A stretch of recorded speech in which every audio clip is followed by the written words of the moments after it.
Have you ever noticed that feeling? You're right there, on the very edge of something you've wanted for so long. Maybe you've just been offered the new job, the one that changes everything, or you've finally found the courage to leave a situation that was holding you back, and the door to a new life is just beginning to open. You've done the work, you've made the hard choices, and you can almost taste the freedom. And then, out of absolutely nowhere, chaos erupts. It's almost comical in its timing. The car that has been reliable for years suddenly breaks down. An unexpected bill arrives in the mail, threatening your fragile sense of security.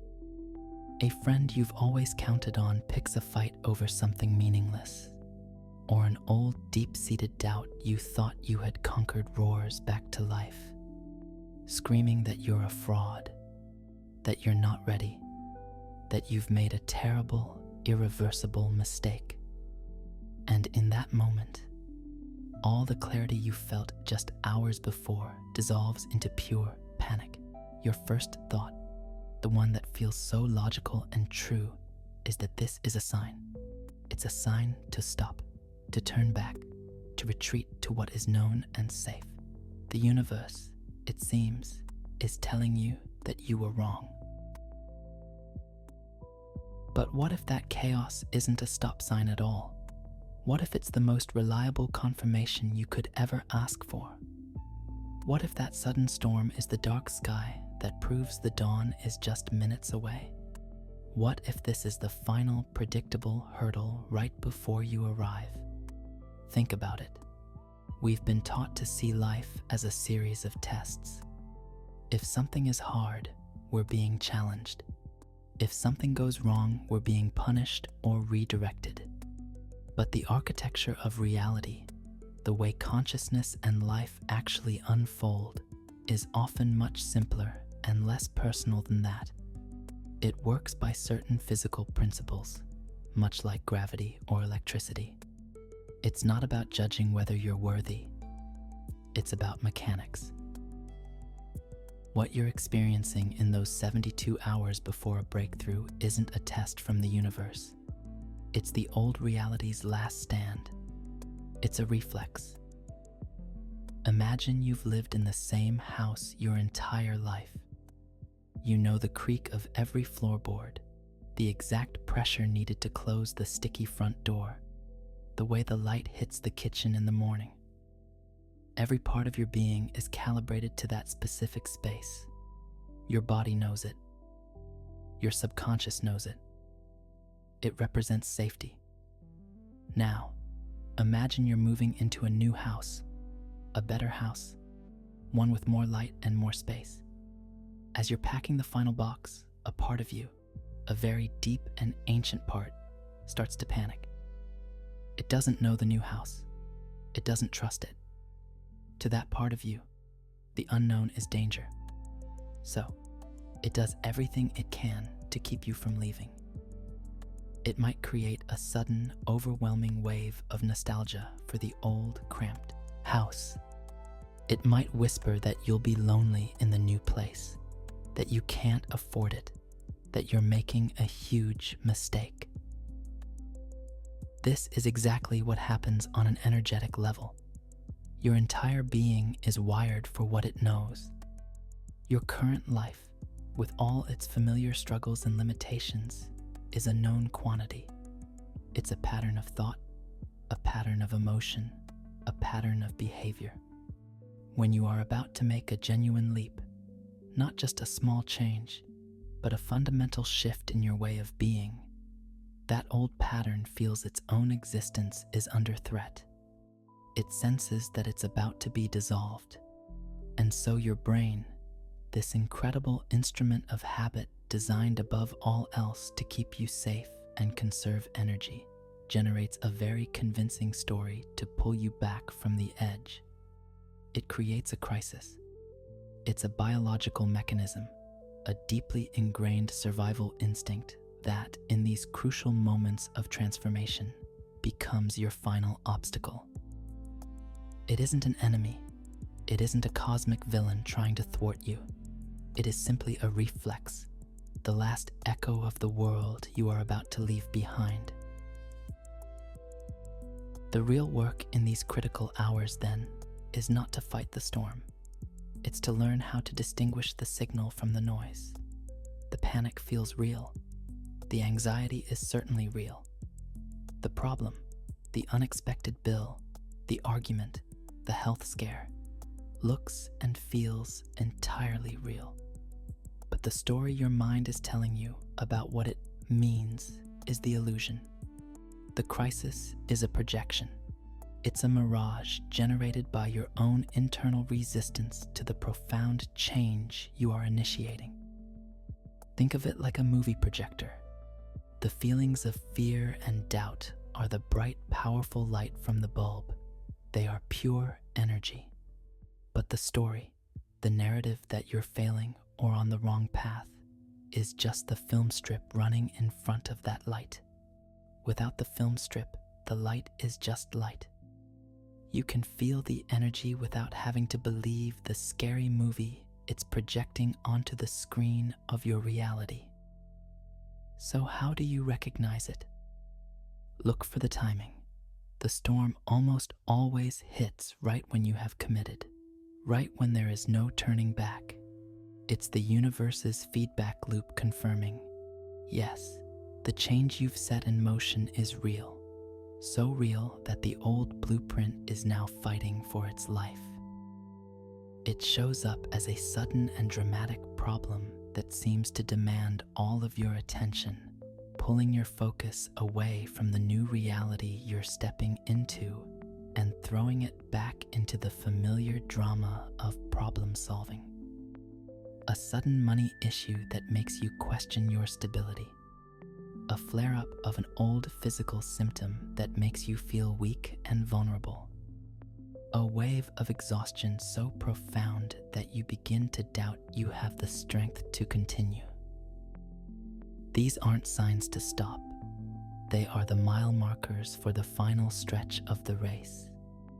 They are the turbulence the airplane always hits just before it breaks through the clouds into the clear, open sky. The whole point of the manufactured crisis is to get you to react, to engage, to believe that the projection is solid. Because if you do, you feed it your energy, and you give the old reality the fuel it needs to pull you back into its orbit. Seeing the mechanism is the beginning of your freedom from it. You don't have to make the storm go away.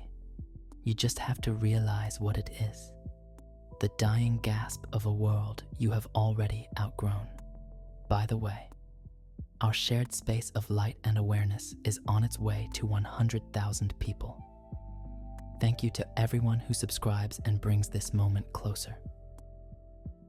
So, when this storm hits, when the old world makes its final dramatic bid for your attention, most of us trip up right here. We stumble on the final step, and we tend to do it in one of two ways, both of which feel completely logical and necessary in the moment. The first way we give our power away is by believing the story. We take the bait. That unexpected bill arrives, and we don't just acknowledge it. We dive headfirst into the entire drama of lack and fear. We spend hours catastrophizing, imagining the worst-case scenarios. We frantically make calls, move money around, and lose ourselves in the desperate energy of solving this crisis that was manufactured specifically to distract us. The argument erupts with a loved one, and we spend the next 48 hours replaying every word, analyzing every nuance, drafting responses in our head, feeling the anger and hurt over and over again. We are pulled right back into the very emotional patterns we were on the verge of leaving behind for good.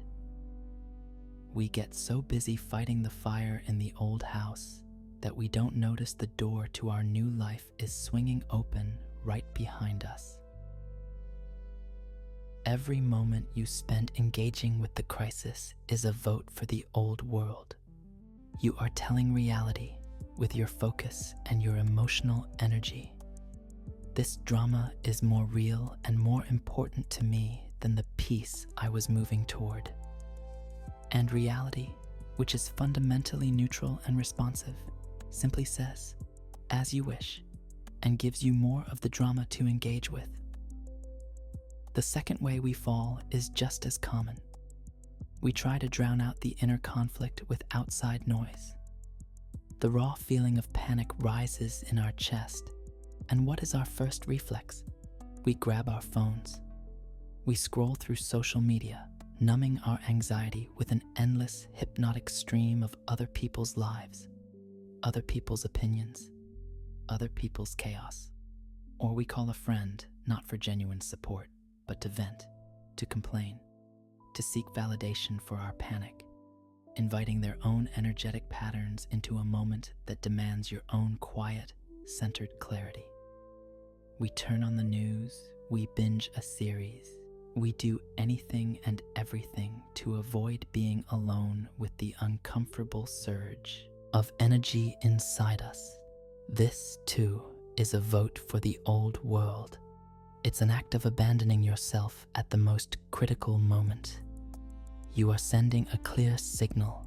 I don't trust myself to handle this feeling.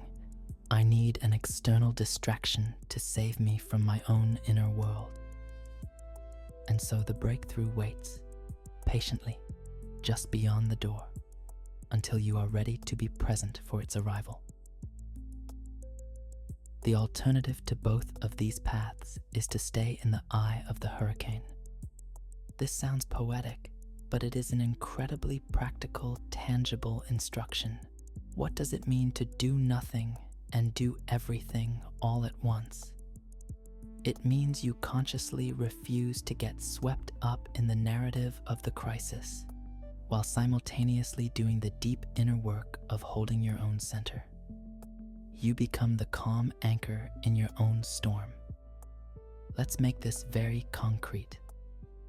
Here are 3 simple anchors to hold on to during those 72 hours. These aren't complex rituals.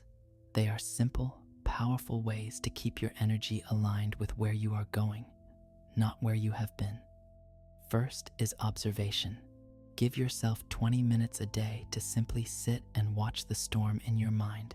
This is not about trying to achieve a state of blissful peace or to stop your thoughts.